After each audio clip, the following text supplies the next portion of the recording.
I wanted to make, I'm going to try to make a quick video about the mental process of healing, because there's a lot of people, and I appreciate it, they want to buy almost everything on my website, but there are certain people I'm stopping from buying certain things because I want to make sure that mentally they're ready to get on the path of healing before they start popping all sorts of herbs, because people like this usually have gone through the whole pharmaceutical industry.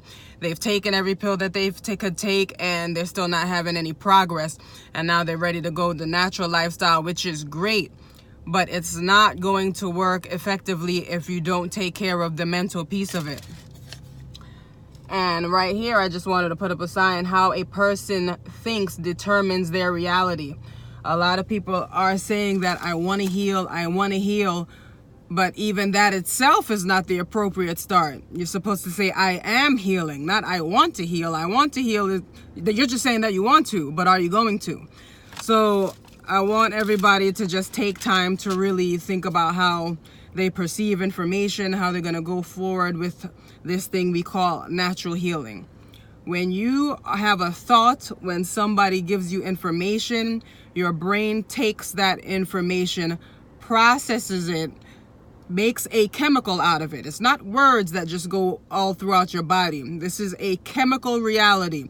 Your brain takes the information, turns it into a chemical, and that chemical now travels through your bloodstream, and it goes into your nerves, your tissues. It goes through every cell in your body, and the purpose of that is so that your brain can let your cells know exactly what you're thinking, so that they know what the next step is to take.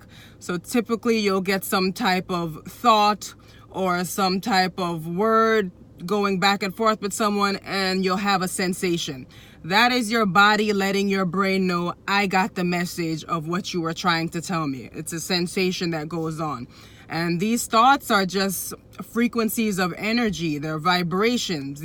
That's the true meaning of frequencies of energy also, is when you have a thought come in, that thought turns into a vibration. That vibration now turns into a chemical, and then the chemical transports throughout your body. And the reason that's so important is because these chemicals, these sensations over time, if we don't know how to release thoughts, release emotions, these chemicals can become a problem and can manifest disease. So let's say you have two people, you got person A and person B. They both experience something extremely traumatic. It could be a breakup, it could be a car accident, it could be anything. Person A is frantic, they're hyperventilating, they're crying, they're flipping out, and they're pretty much holding on to what happened in that moment, and they're carrying it on for weeks up to months, some people even years. Person B takes that information into their brain. It becomes a chemical. That chemical is secreted into the bloodstream. The cells metabolize that information. The person has an emotion for that moment, and then they let go of that emotion and continue on with their day. They are the epitome of staying in the moment.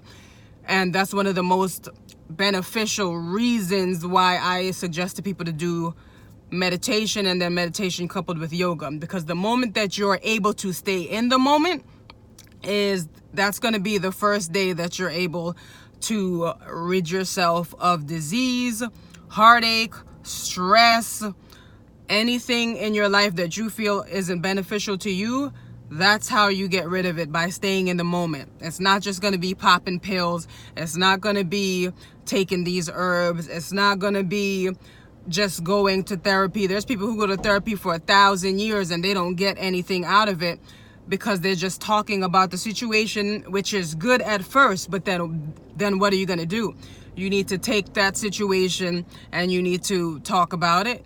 You can re-experience it, but not over and over and over and over again. You have to experience it, understand it, learn from it, and move on. Stay in the moment. Don't get stuck in these moments, because getting stuck, vibrating at a certain frequency, that's what gets you sick. When you're vibrating high, when you're vibrating very, very fast, things are fluid, things are like water, things are flowing. But when your vibration starts to slow down, things start to solidify. Things solidifying means disease. because anything that becomes solid in your body that's not an organ or not fluids passing through is a form of disease. Negative emotions, harboring hate, stress over time slow down your vibration. If you don't have the capacity to step your vibration up or down, depending on the situation, you will manifest disease sooner or later. It's just a matter of time. Usually as you get older, you'll manifest it a little bit quicker because you've been doing this particular response to emotions for now 40 or 50 or 60 years. So that's pretty much all I really wanted to go into today, is that when you take information into your brain, really take time on taking in that information, not creating an emotion out of it, because an emotion is essentially any kind of thought that you attach to a feeling. Don't do that. Do not attach thoughts to feelings. I know it's easier said than done, but that's why there's practice. There's practice in meditation, there's practice in yoga, and then there's practice day to day in your life.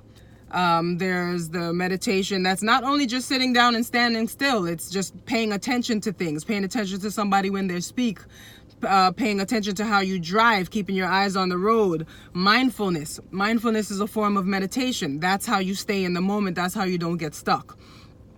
So I just wanted to deliver that message for anybody that might be suffering with anything. And one thing you want to think about is, think about someone who was one of the happiest people that you knew, and the moment a doctor told them, hey, you got 3 weeks to live, you got stage 4 something cancer, that person dies in 3 weeks. Words are powerful. They are powerful. The reason that person died in 3 weeks is because they took that information into the brain, that became a chemical reality into their body. The cells metabolized it. And once your cells metabolize that kind of information and your immune system begins to shut down, you're on your way out. The moment your cells believe that you no longer want to be here anymore, they will start to shut down, because your cells hear every single thing that your body, that your mind thinks.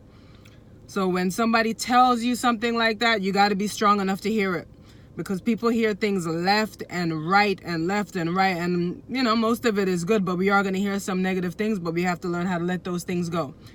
There's a lot of doctors or physicians out here that are doing great work, and some of them do have the job of telling someone like, hey, you got this kind of cancer, you got this, you got that, you got, who knows? It could be anything, and they're the ones telling you that you're about to die.